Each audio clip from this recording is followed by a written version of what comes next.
صحیح بخاری اور صحیح مسلم سے عمومی شعبان کی فضیلتیں بیان ہو چکی. اب صحیح سیاہ ستہ کی معتبر کتاب جامع ترمذی سنن ترمذی اس کی طرف آ رہے ہیں. اس کا باب 39. اب وہ لوگ اس پر توجہ کریں جن کا یہ خیال ہے کہ شب برات کا اور 15 شب شعبان کا کوئی وجود، کوئی حقیقت اور کوئی فضیلت اور کوئی تخصیص نہیں ہے. انہیں چاہیے کہ کتب حدیث کھول کے پڑھیں، یا اساتذہ کے پاس، شیوخ کے پاس زانو تلمس طے کریں قبل اس کے کہ وہ جھوٹے فتوے جاری کریں جہالت پر مبنی. باب 39 امام ترمذی نے باب قائم کیا ہے، باب ما جاء فی لیلۃ النصف من شعبان.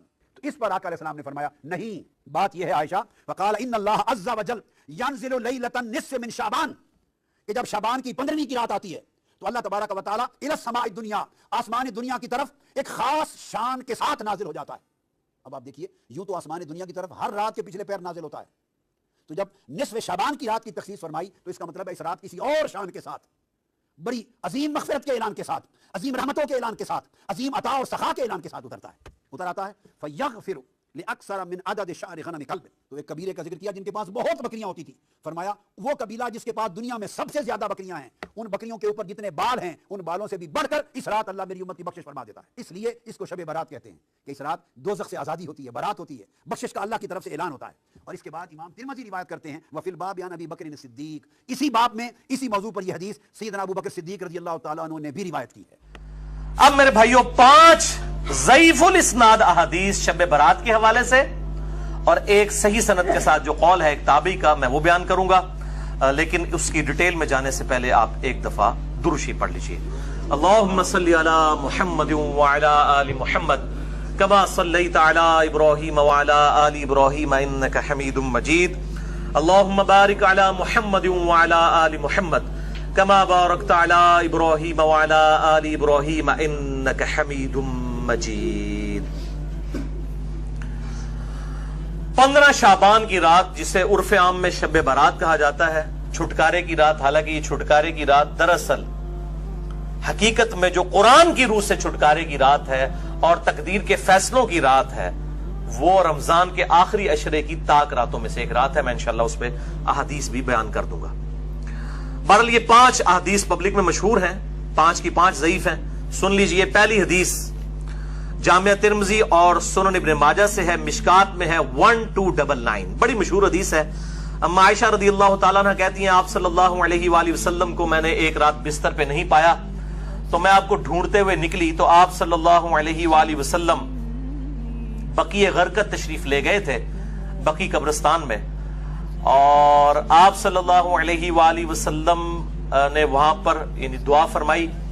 اور اما عائشہ کہتی ہیں کہ میں آپ صلی اللہ علیہ وآلہ وسلم سے پہلے ہی واپس آ گئی تو آپ صلی اللہ علیہ وسلم نے مجھ سے مخاطب ہو کر فرمایا کہ کیا تم نے یہ گمان کیا تھا کہ اللہ اور اس کا رسول تم سے خیانت کریں گے؟ یعنی سانس پھولا ہوا تھا تو آپ کو پتا چل گیا کہ یہ میرے پیچھے آئی تھی، یعنی مراد یہ کہ تم یہ سمجھی کہ میں کسی اور زوجہ کے پاس چلی گئی. اور وہی اما عائشہ نے کہا کہ ہاں میں یہی سمجھی تھی. تو آپ نے فرمایا یہ بے شک نصف شعبان کی رات ہے، یعنی 15ویں رات ہے شعبان کی، 14 اور 15 کی درمیانی رات.